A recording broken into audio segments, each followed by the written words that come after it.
Yeah, well, that's what I really love about acupressure and acupuncture too, of course, but I'll speak to acupressure because I'll speak to the tools that I teach women to do themselves. Obviously, I don't Hmm. teach women to give themselves acupuncture. Right. um, and, women on this path can also get kind of frustrated and overwhelmed with the, to-do list of items, how to improve their fertility, take these pills, stand on your head after sex and X, Y, Z and timing intercourse and blah, blah, blah. And so that can add to the stress. So what I love about the Chinese medicine tools that I teach is that, yes, it's another thing to put on your to-do list. However, they relieve stress, relieve anxiety, like you said, and they are self-care tools. So they're a wonderful thing to practice, whether you're trying to conceive or not, something to incorporate into your regular self-care regimen. But many of the acupressure points do relieve anxiety, improve your mood, balance your hormones, which will also help with anxiety and depression.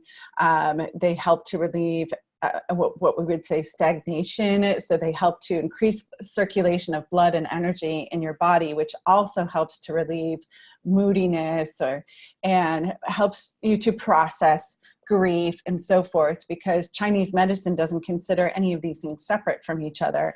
Your physical health and your emotional health are one and the same. So you may have, let's say, unresolved grief, and that may affect your immune system and make you more prone to getting colds or having allergies and so forth.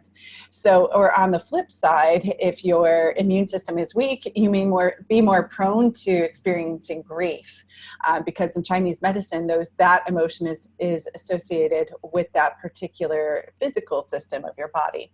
So when you are able to help process the grief, which can be done through certain acupressure points, you can press on and help to relieve that grief where it's trapped in your body, then you're also going to support your immune system, for example. The points themselves are so powerful, and that they just have this really profound effect on all systems, all levels of your being: emotional, spiritual, physical, mental. And also, they're just relaxing. They release endorphins and they're relaxing. So you'll end up being able to sleep better and have better energy and possibly relieve a headache. So that's what I love about it. And it also really helps to put women in touch with their bodies, because we're not raised in our culture, both men and women aren't really raised to be connected to our bodies. I mean, we were raised in a generation that didn't really acknowledge the mind-body connection. Obviously, we've evolved so much, but we weren't conditioned that way growing up.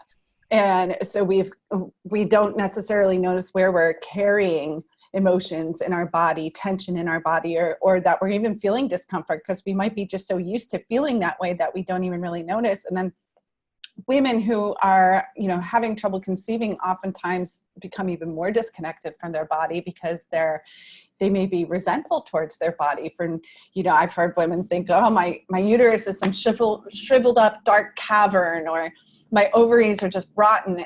And the idea of the relationship that women have with their bodies, it's also this, big disconnect. And so what's so beautiful about acupressure is, you're accessing this energetic system, this mapping system that runs through your body. And so when you stimulate those points and you're starting to feel that you can breathe more deeply and open up your chest, you're starting to feel that your digestion is working better, and you can start feeling movement. Maybe you need to go to the bathroom and you're quite sluggish in that department. You start noticing these changes. It really helps to put women in touch with their bodies. And the more aware you are of your body, obviously, the more the more empowered you are over your health as